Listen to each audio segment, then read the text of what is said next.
بسم الله الرحمن الرحيم.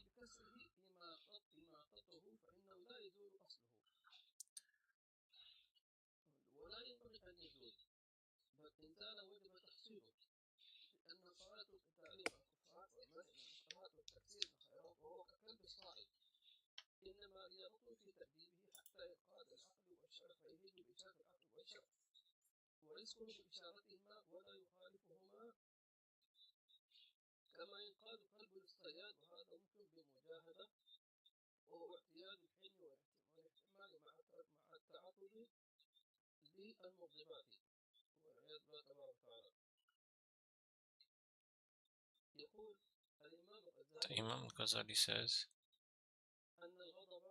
that anger,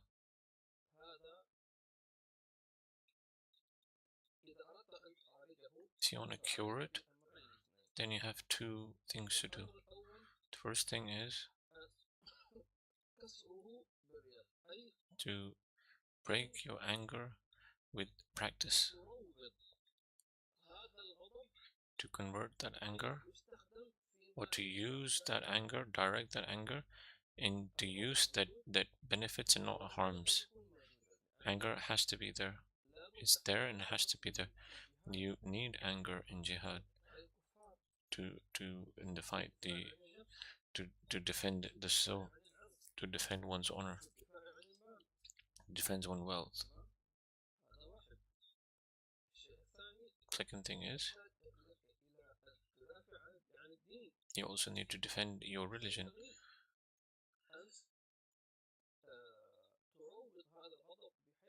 So you need to direct that anger such that you direct it to where it is benefited.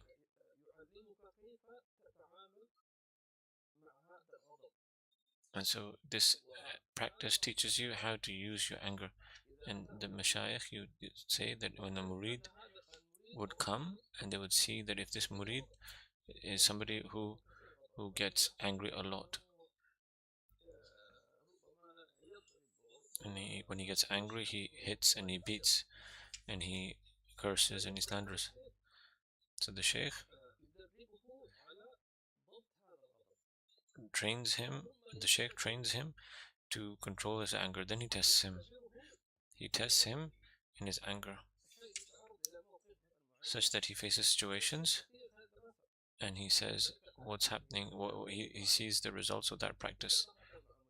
Any student, when he studies with his teacher,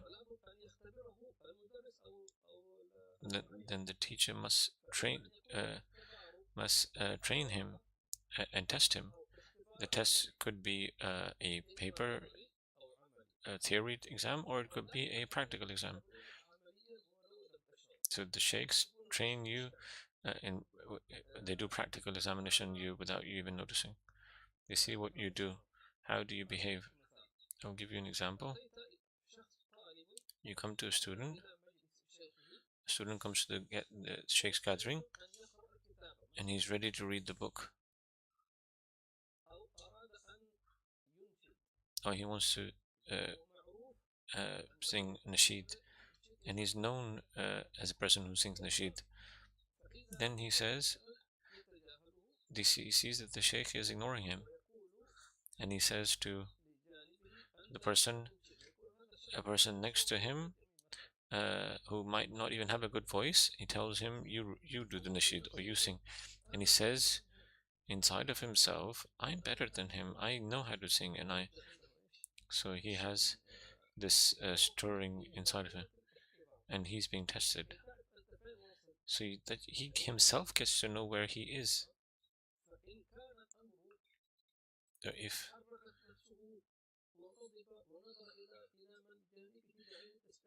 he gets angry and he starts looking at that person with arrogantly, and he says that to himself, how can you sing, how can you read, you didn't even bring your book, how can you sing, your voice is not even good.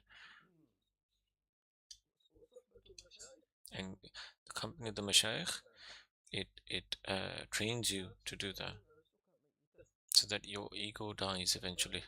So this training is like training a dog, and we know that dogs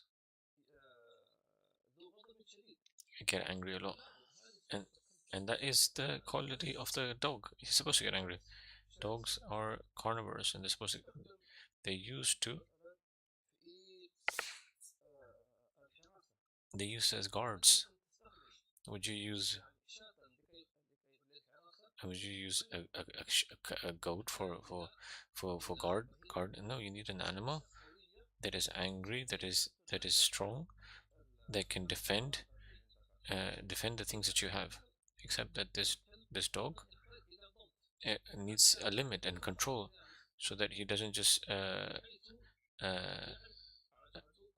harm everything. So that he needs to know, needs to distinguish the enemy from the friend.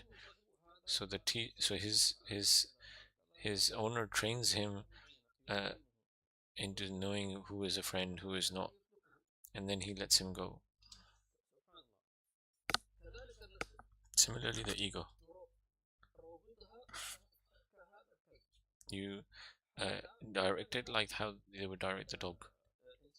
This is why the human, you might see in this dream a dog. This dog might be his ego. It might be a person that Allah has hidden his reality.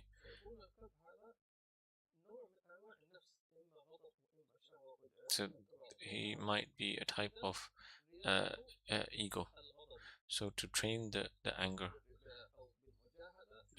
by struggling, by striving, by breaking, and also some of the awliya uh, would in fact hire people to stir them, so that they would learn how to deal with their anger. Then there is qadam, which is to hold one's anger from implementing or acting out on what the person wants to do in the state of anger. And this is what the Prophet spoke about when he said to hold yourself when you're angry, especially when you are capable of implementing your anger, like as if the one who angered you is weaker than you, younger than you, lower in status. You can humiliate him, you can reproach him, you can't even hit him and beat him. You can do all of that, and he can't defend himself. You're stronger than him. You're more at that moment. Qadam, holding back, is more difficult. And here's where your real manhood comes. And usually find men, they might hold back their anger at work, and they say, if I were to show anger or raise my voice, I would get fired from work. Let me just stay quiet. But he hasn't held his anger for the sake of Allah. He held his anger for out of fear of something else. So, and then this person, when he comes back home, he releases his anger, because all of the stuff that he was piling up inside of him, and he couldn't let it out because he was afraid of the repercussions. He goes and lets it all out on his wife and his kids and his daughters, because he sees himself as someone stronger and bigger than them. This is why the Prophet ﷺ told men in general, and he gave the right scales, these amazing scales of what it means to be chivalrous. He said, the best of you are those who are best to their family, and I'm the best to my family. You could be somebody who experienced something bad at work, and you come home and you're upset and you're angry. and then you find your wife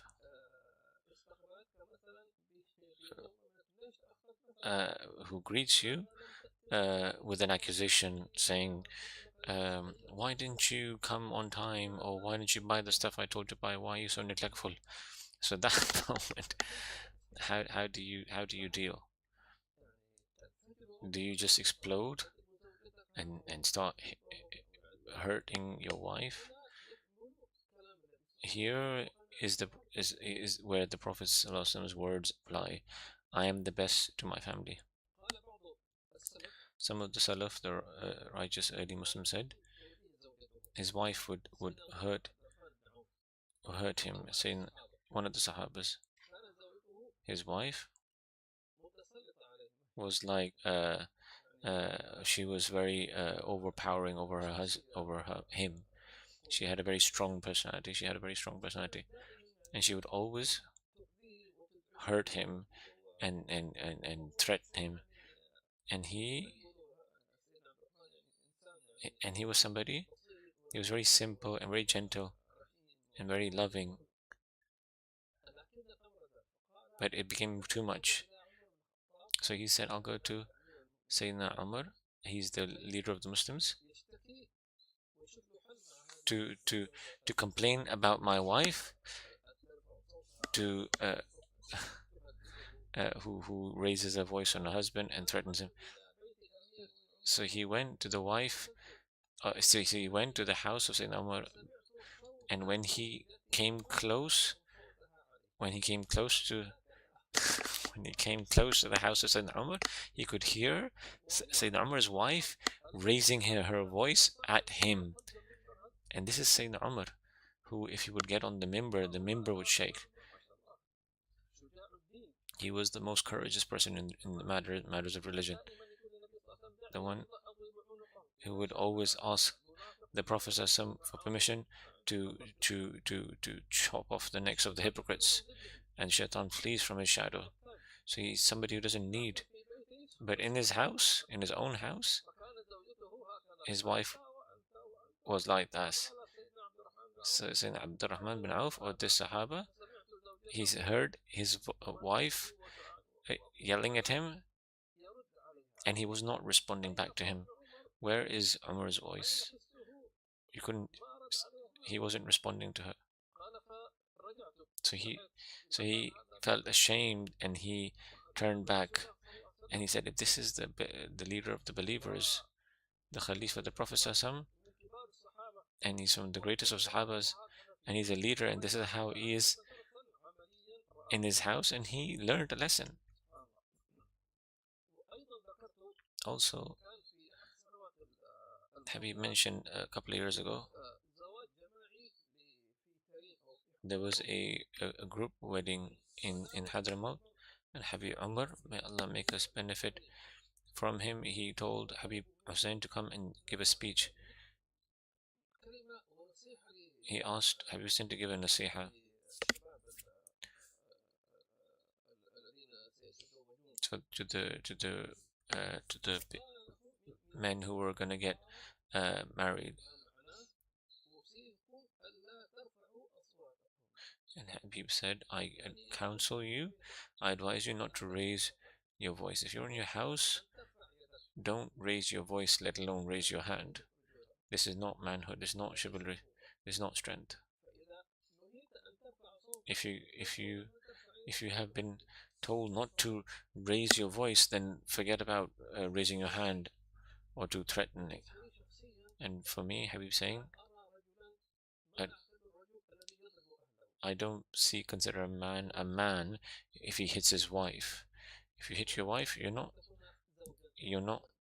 a man, and you're not befitting to be a husband or a father. If you are somebody who hits your wife, don't get married. Stay at home. This is somebody's daughter. How can you hit?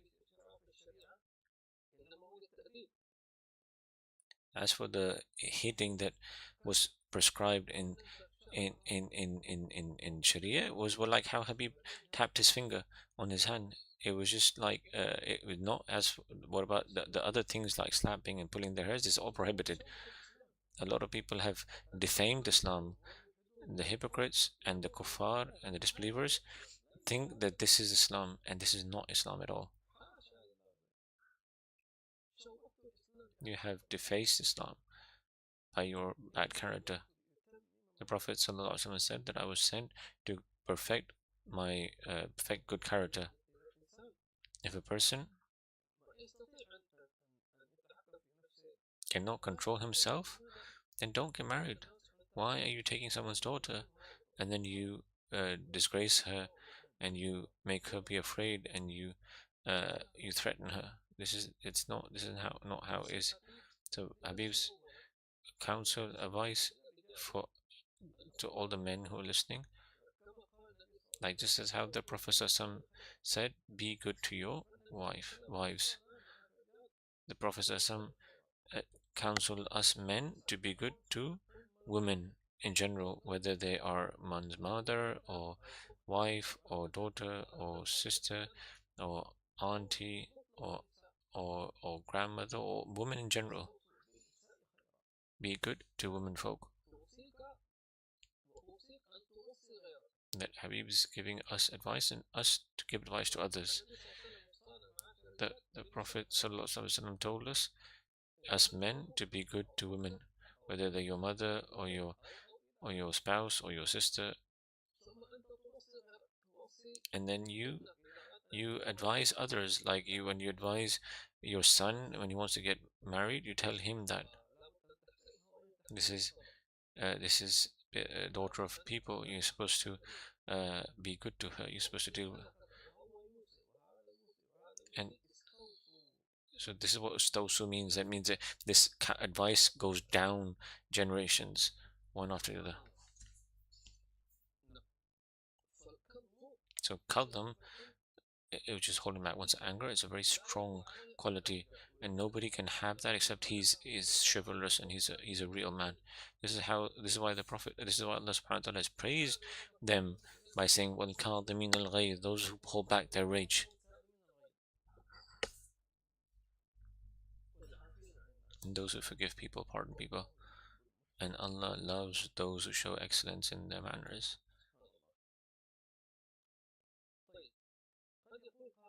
Somebody could say, what helps in holding back one's rage? Because it's something very severe, and only real men can have that.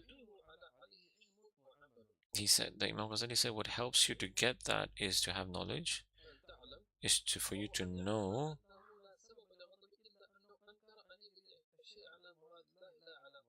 that there's no reason for him to get angry except that something happened by the will of Allah and not his own will. And to think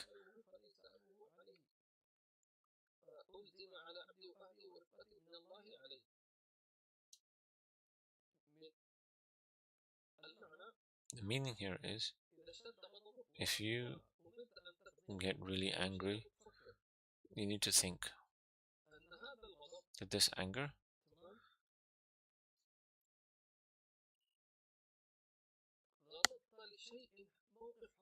you are angry because of something that happened, and this is what just happened is by the permission of Allah.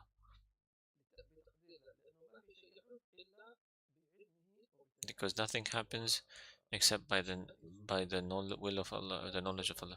So if something happens, this anger,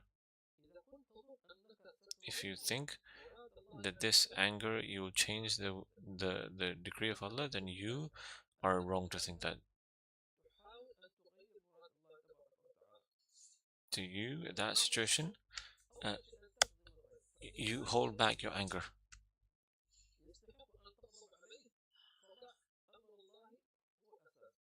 If there is something that needs for you to be angry, then put it before the scales. Meaning, if it's a sin, then you become angry for the sake of Allah. But you don't stop sin with another sin. You don't to put down prohibited things with other prohibited things.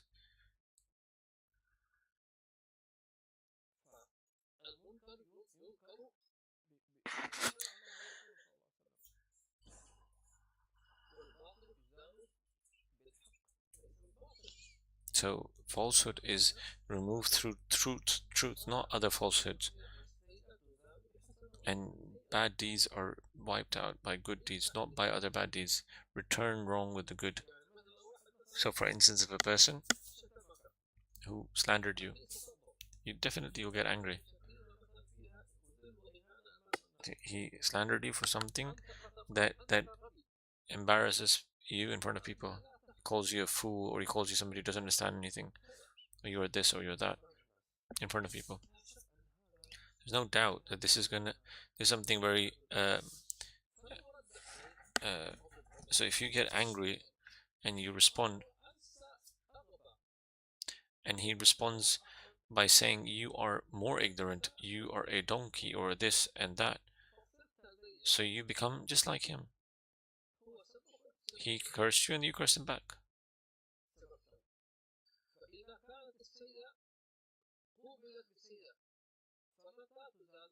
So if a sin is met with another sin, then when will you remove the sin? The purpose is to remove the sin, not to. You don't clean filth with filth. You have filthy water. Do you add more filth to it? No, you put pure water. It. Similarly, if a person is exposed to people who curse him, slander him, and if he responds with curse and slander, so it's as if he is adding filth to filth.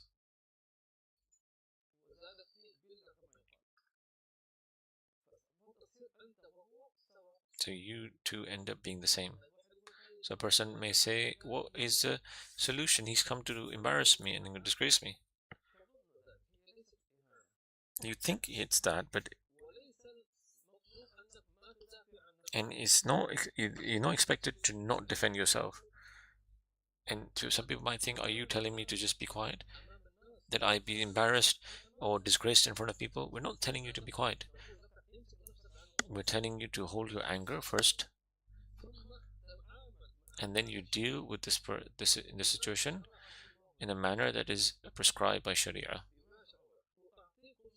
And Habib will give us the example from the Quran, and we always mention this example. The example is a very difficult situation a prophet faced from the prophets of Allah, which is Sayyidina Yusuf. He was exposed to an accusation on his honor. What is worse than that? And who is this being accused? It was a prophet. He was accused of something, and he is uh, innocent, as if he wanted something bad from the wife of his employer. So how Zuleika twist the blame when she herself wanted to seduce him, and she planned all of that. She planned the whole her attempt to be alone with him, and he was, and he and he was and he was doing his work as a servant.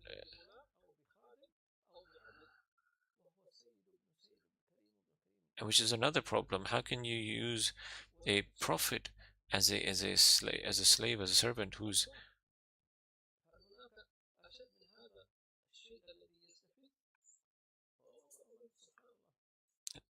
a prophet, who's the son of a prophet, who's the son of a prophet, who's the son of a prophet, used as a slave? But that was just how things happened, and he accepted it. And later on, he became the minister of all the finance in Egypt.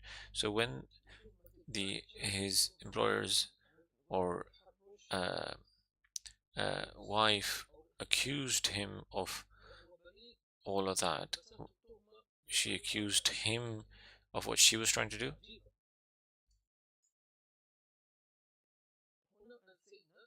Here, what did Sayyidina Yusuf do? He didn't remain silent. He responded with manners.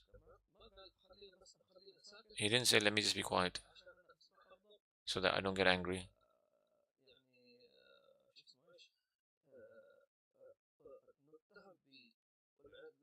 Let me be accused of being somebody who cheats on his employer and goes after his wife. No, he defended himself. He explained the situation. He said she's the one uh, who was trying to do all of this, not me.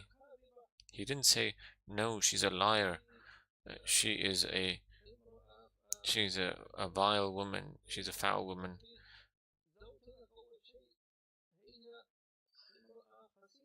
She's a horrible woman. He didn't say any of that. He said a respectful sentence that defended himself and did not say anything bad to her. He just said she's the one who was attempting to do whatever she's trying to do. So see the adab with respect, he defended himself in a way, in a very lofty way. Then one of the witnesses there said what he said. Despite that, the fact that his shirt was pulled from behind him, and which is a clear sign that she is the one who did and not him, and he, as it meaning he was trying to flee and she's the one who pulled back.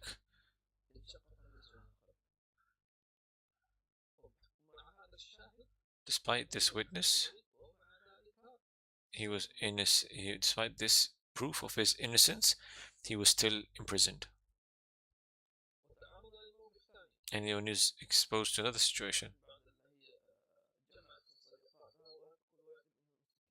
after she had gathered all of her friends and gave them knives, and she admitted as well. She admitted in front of all of her friends that she's the one who tried to um, do what she wanted to do, and so he was proven innocent. But despite that, they imprisoned him, and he did not say anything bad. He didn't use bad words, or he didn't complain that these people are criminals and their lives. He entered into the prison and he got busy with doing da'wah, calling people to Allah. 20 years. This is a prophet. Allah Azza wa Jal gave him all the capabilities to do that.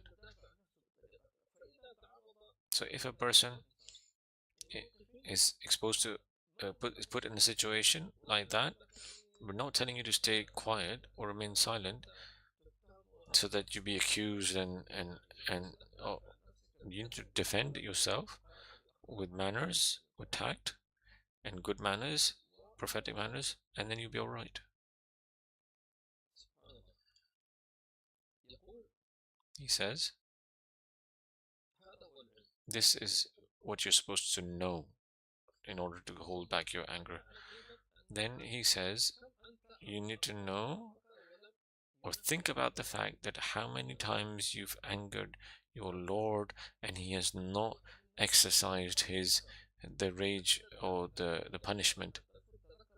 So if anyone of us gets angry, remember the anger of your Lord, but he showed forbearance. Isn't his name Al-Halim, which is forbearing, or Sabur, the patient?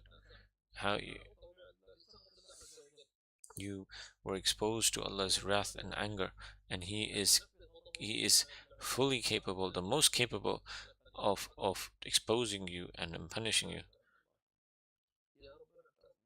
Yeah.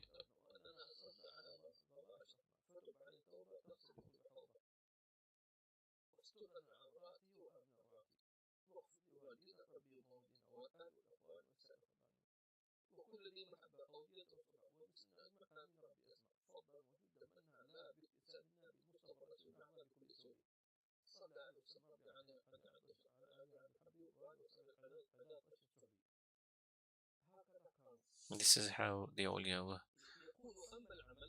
He said, as for the practical steps that one needs to take, How do you control your anger?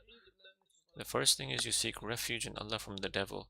So if you see anger uh, spreading through you and your face turns red, say A'udhu Billahi Minash Shaitanir Rajeem.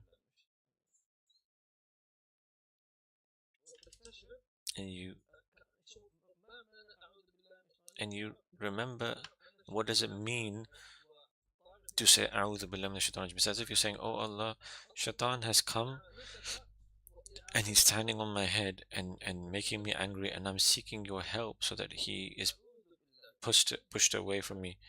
I'm turning to you and I'm seeking your help that you protect me from his harm.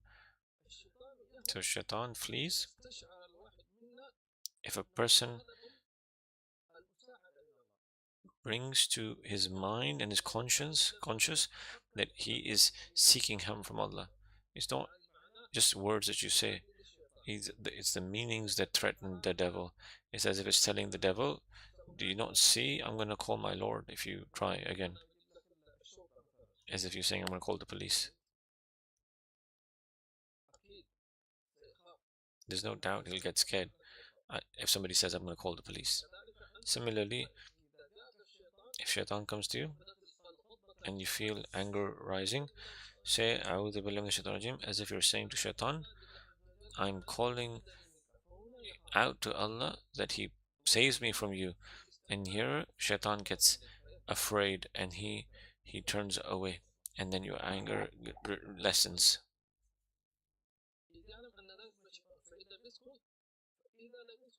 So if by saying A'udhu Billahi Minash Shaitanir does not lessen your anger, then he should sit down if he's standing.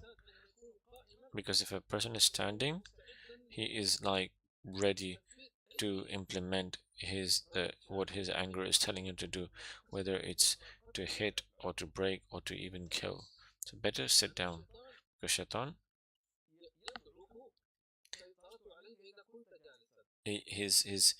Shaitan's control over you lessens when you're sitting down. So this is what you're supposed to do. If A'udhu Billahi Minash Shaitanir Rajeem does not lessen your anger, and then if you get angry while sitting down, and it's not gonna and not listening, then you lie down. This lessens the control of the Shaitan over you.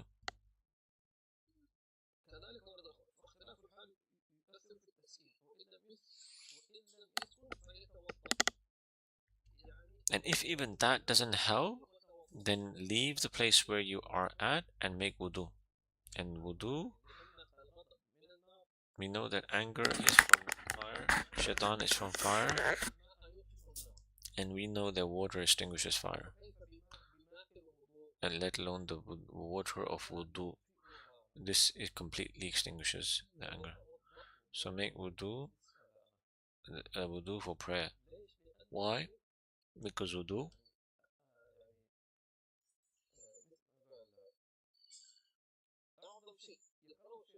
is the greatest thing or the biggest thing Shaitan hates is wudu and prayer. Prayer is Shaitan is the enemy of prayer. He doesn't want any person to be praying because he did not prostrate, and also wudu because wudu is the keys to prayer. So it's like when Shaitan sees you making wudu, it's as if he wants to commit suicide.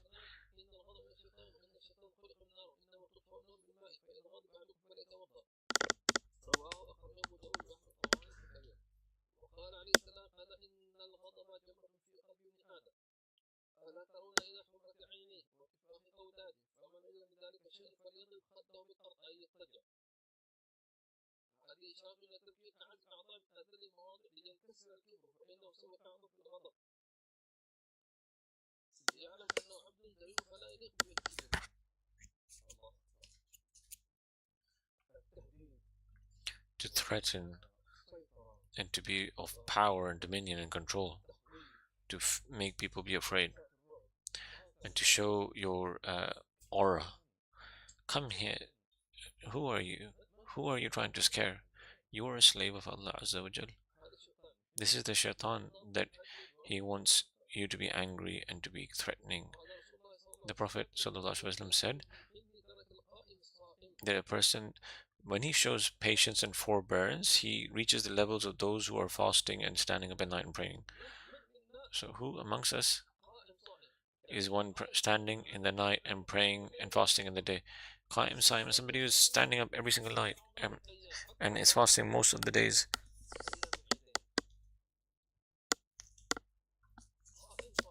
Somebody who's standing in the night and praying. This quality of holding your anger and being patient and forbearant makes you reach that level. While you're sleeping, while you're eating, but with this quality, you reach that level. Despite that person praying and in the night and fasting in the day. So you reach that level by these qualities. That you deal with people by controlling your anger. And a person may be considered a tyrant like the people, like Pharaoh, like Nimrod, even though this person might not have anything or anyone except his family at home, his wife and his children, and despite that he'll be resurrected with the pharaohs and the tyrants. Why? Because you were tyrannical to your family, you threatened them, you were angry at them, you were beating them. And then the Prophet ﷺ said that if a person holds back his anger in this dunya, that Allah subhanahu wa ta'ala will fill his heart with ease and peace on the day of judgment. Look at this this endearment from the Prophet ﷺ is as if he's promising us that if you can hold your anger, and when you're fully capable of responding, you're capable of breaking, you're capable of threatening and is in, or you can fire somebody because he made you angry. You made me angry, khalas, I'm gonna fire you. You ruin his life and family. Whoever holds back his anger, and you're capable of implementing your anger, the Prophet ﷺ said that Allah subhanahu wa ta'ala will fill his heart with ease and peace on the day of judgment. Meaning there will be no fear on him on the day of judgment and no grief. That also means that you will not be afraid in your grave, and then you'll be resurrected, and you won't even hear the sound of hellfire, because the sound of the hellfire is scary. There's no doubt in that.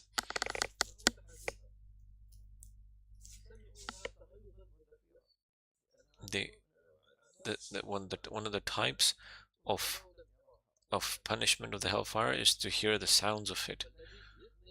So the one who holds back his anger when he's fully capable of implementing it, but for seeking Allah's closeness, the Prophet ﷺ is promising you that Allah subhanahu wa ta'ala will fill your heart with ease and peace.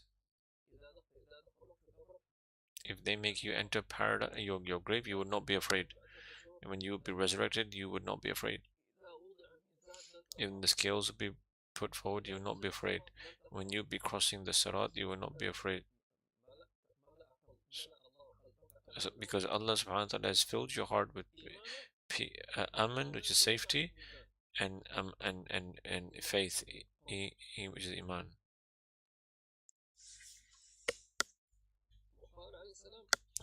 The Prophet ﷺ also said, there's nothing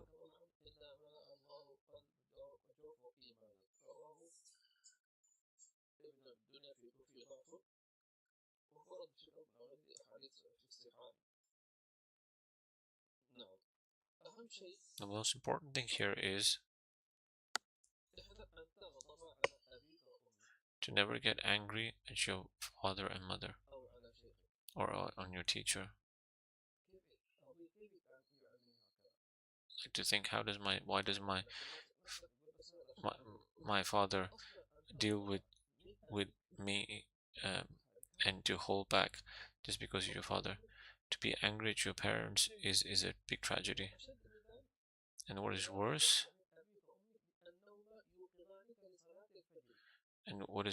is to be angry at your parents when they wake you up for Fajr. Especially for the youth, the teenagers, they're up in the night and they're sleeping, and when the parents come to wake them up, they get angry.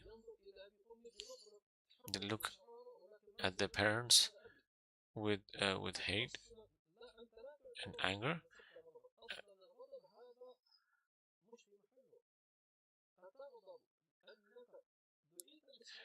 You have not held your anger. You're angry in the wrong place. Uh, you're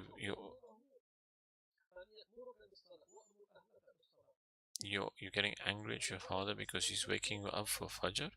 When Allah subhanahu wa ta'ala told him to wake you up, to be angry at your parents is uh, when they wake you up for Fajr is a is the anger in the wrong place. There are people who get angry when people tell them fear Allah. If you find somebody counseling you, it's a blessing from Allah subhanahu wa ta'ala, because he's afraid for you. Don't think that it's from so and so. Think that Allah subhanahu wa ta'ala sent him to you because he wants to save you.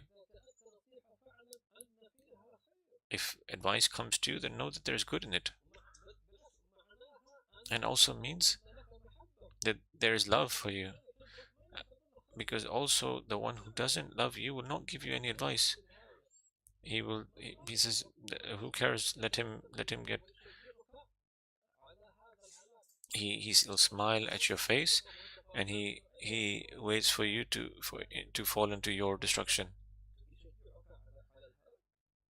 And he thinks that he's on your side because he's always encouraging you. But what is he encouraging you for? Is he encouraging you for your own destruction? We ask Allah subhanahu wa ta'ala that He grants us enabling grace to do that which pleases Him, that Allah subhanahu wa ta'ala, that He makes us those who hold back their anger, and grants us forbearance with ease and well-being, and make our anger for His sake, for Allah subhanahu wa ta'ala's sake. And that is a great station, by the way. The Prophet ﷺ mentioned in some of the hadith that the one who gives for Allah and holds back for Allah and yet is angry for Allah, then his iman is complete. He gives for Allah subhanahu wa ta'ala, not for some ulterior motive or for fame. He does it for Allah subhanahu wa ta'ala, whether it's money or help or good counsel, everything for the sake of Allah Azza wa Jal. So they don't want anything, they just want Allah's good pleasure. So the one who gives for Allah and who holds back for Allah Azza wa Jal, he holds back out of fear of Allah Azza wa Jal, and he's angry for the sake of Allah, then his iman is complete.